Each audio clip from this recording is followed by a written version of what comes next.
जय हिंद, वंदे मातरम। दोस्तों बहुत बहुत स्वागत है आप सभी का न्यूज़ इंडिया में।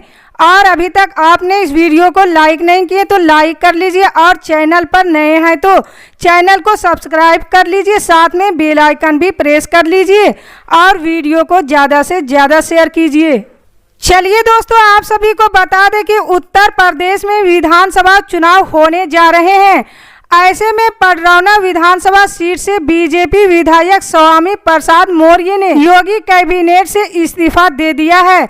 स्वामी प्रसाद मौर्य ने बीजेपी से इस्तीफा देने के बाद समाजवादी पार्टी ज्वाइन कर ली है। स्वामी प्रसाद मौर्य की गिनती यूपी के दिग्गज नेताओं में होती है और वो 3 बार विधायक रह चुके हैं। उनके पास योगी सरकार में श्रम मंत्रालय की जिम्मेदारी थी। स्वामी प्रसाद मौर्य के करीबी रोशन लाल वर्मा ने भी इस्तीफा दे दिया है। बिहार से बीजेपी विधायक भगवती सागर भी इस्तीफा दे सकते हैं।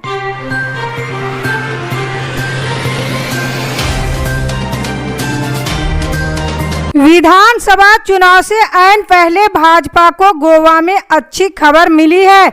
यहां की प्रियोल विधानसभा से निर्दलीय विधायक और राज्य के कला संस्कृति मंत्री गोविंद गौड़े ने भाजपा में शामिल होने का फैसला किया है।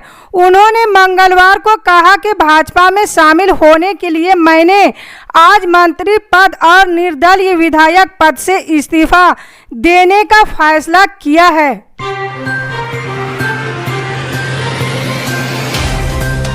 अखिलेश यादव के साथ अक्सर नजर आ रहे सुहेल देव भारतीय समाजवादी पार्टी के नेता ओम प्रकाश राजभर इस बार भाजपा को हराने का दम भर रहे हैं।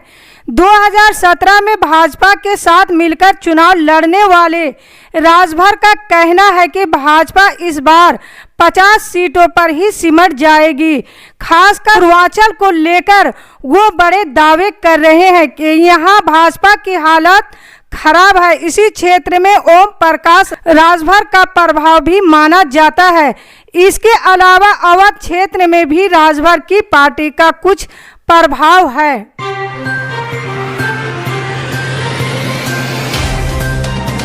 बीते हफ्ते तृणमूल कांग्रेस की सांसद महुआ मोइत्रा ने ये कहकर राजनीतिक गलियारों में अटकलों का बाजार गर्म कर दिया था कि गोवा में बीजेपी को हराने के लिए सभी विपक्षी पार्टियों को एकजुट होना चाहिए।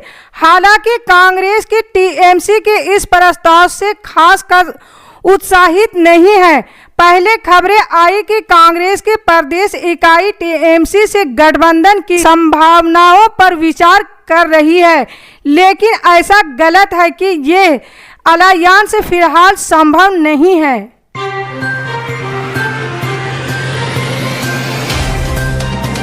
देश की राजनीति से परे कई दिन विदेश में गुजारने वाले राहुल गांधी की स्वदेश वापसी हो गई है। इसके साथ ही वो एक बार फिर से राजनीतिक में एक्टिव हो गए हैं।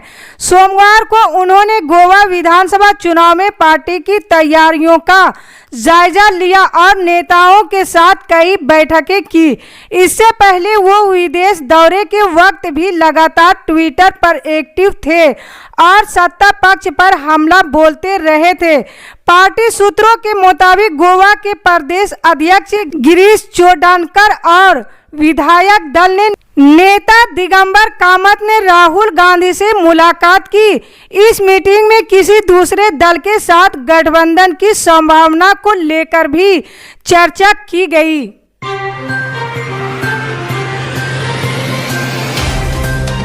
धर्म में भी कभी कभी अंधविश्वास होता है।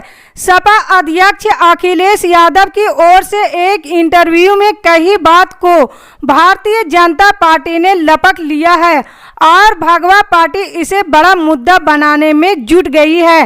भाजपा ने कहा कि अखिलेश यादव ने लोगों की भावनाएं आहत की है और उन्हें इसके लिए माफी मांगनी चाहिए।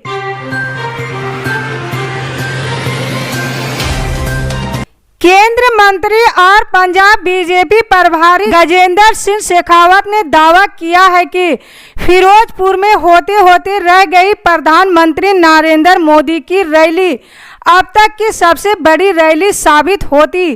शेखावत ने कहा कि पुलिस के साथ सांठगांठ करके राजनीतिक कार्यकर्ताओं ने न सिर्फ जनता को रैली में नहीं जाने दिया बल्कि पीएम मोदी को भी रोका।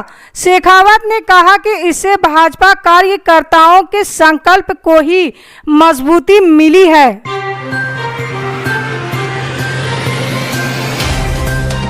कैप्टन अमरिंदर सिंह के बाद पंजाब की जिम्मेदारी संभालने वाले मुख्यमंत्री चरणजीत सिंह चन्नी 2 सीटों से विधानसभा चुनाव लड़ने जा रहे हैं।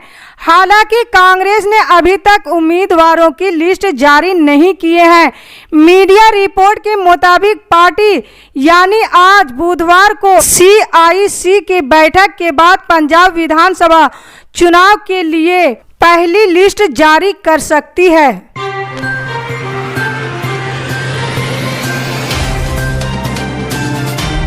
मुंबई के पूर्व पुलिस कमिश्नर परमबीर सिंह को मिला गिरफ्तारी से संरक्षण जारी रहेगा। सुप्रीम कोर्ट ने मंगलवार को सुनवाई के दौरान ये बात कही। परमबीर सिंह बनाम महाराष्ट्र सरकार मामले पर सुनवाई करते हुए सुप्रीम कोर्ट ने चिंता जताई।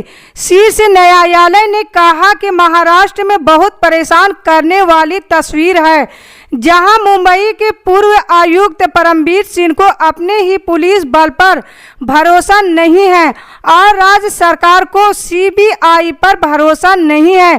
कोर्ट ने महाराष्ट्र सरकार को 3 हफ्ते में CBI के हलफनामे पर जवाब देने को कहा।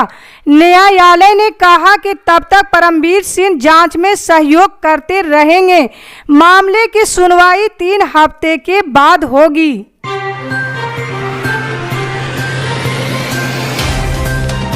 राजस्थान के चूरू जिले में रतनगढ़ क्षेत्र में देर रात से शुरू हुआ कोहरा आज दोपहर बाद भी जारी रहा। घने कोहरे से जनजीवन प्रभावित हुआ। प्राप्त जानकारी के अनुसार क्षेत्र में 2 दिन पूर्व हुई हल्की बरसात के बाद आज क्षेत्र घने कोहरे की आगोश में आ गया है। देर रात से शुरू हुआ कोहरा आज दोपहर बाद भी जारी रहा। घने कोहरे के कारण सड़कों पर वाहन हेडलाइट के सहारे रेंगते नजर आए। बिहार स्कूल एग्जामिनेशन बोर्ड अब जल्द ही BSEB कक्षा 12 बोर्ड परीक्षाओं के एडमिट कार्ड जारी करने जा रहा है। बोर्ड के अनुसार स्कूल के अधिकारी और छात्र बिहार बोर्ड की आधिकारिक वेबसाइट से कक्षा 12 इंटरमीडिएट बोर्ड परीक्षा के एडमिट कार्ड डाउनलोड कर सकेंगे। एडमिट कार्ड स्कूल हेड और स्टूडेंट के लिए जारी किए जाएंगे। प्रवेश पत्र डाउनलोड करने के लिए स्कूलों या छात्रों को वेबसाइट पर लॉग इन करना होगा और यूजर ID और पासवर्ड दर्ज करना होगा।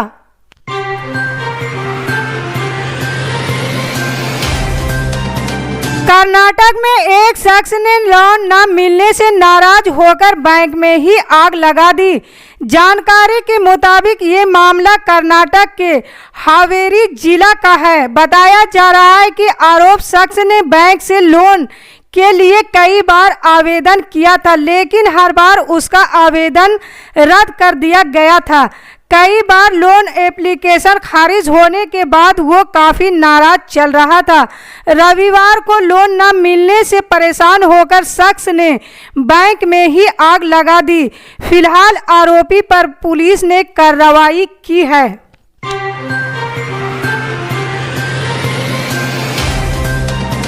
दिल्ली के मुख्यमंत्री अरविंद केजरीवाल ने मंगलवार को एक बार फिर कहा कि चिंता करने की जरूरत नहीं है, लॉकडाउन नहीं लगाया जाएगा। साथ ही कहा कि स्थिति नियंत्रण होने पर जो भी पाबंदियां लगाई गई है वो जल्द ही हटा भी ली जाएगी। हमने केंद्र सरकार से निवेदन किया है कि जो पाबंदियां दिल्ली में है उसको NCR में भी लागू किया जाए। इस वक्त हमारे लिए ये देखना ज़्यादा जरूरी है कि लोगों के रोजगार पर असर ना हो।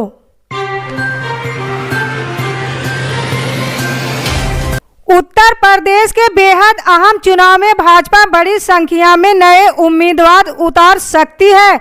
इसके जरिए सरकार के खिलाफ उपजे आक्रोश को कम करने के साथ ही जाति सामाजिक समीकरणों को साधने की कोशिश की जाएगी। पार्टी ब्राह्मणों जाटों को बड़ी संख्या में टिकट देकर इनकी नाराजगी कम करने की कोशिश करेगी, तो महिलाओं को पर्याप्त संख्या में टिकट देकर वो कांग्रेस की रणनीति को भी कमजोर करने का काम करेगी।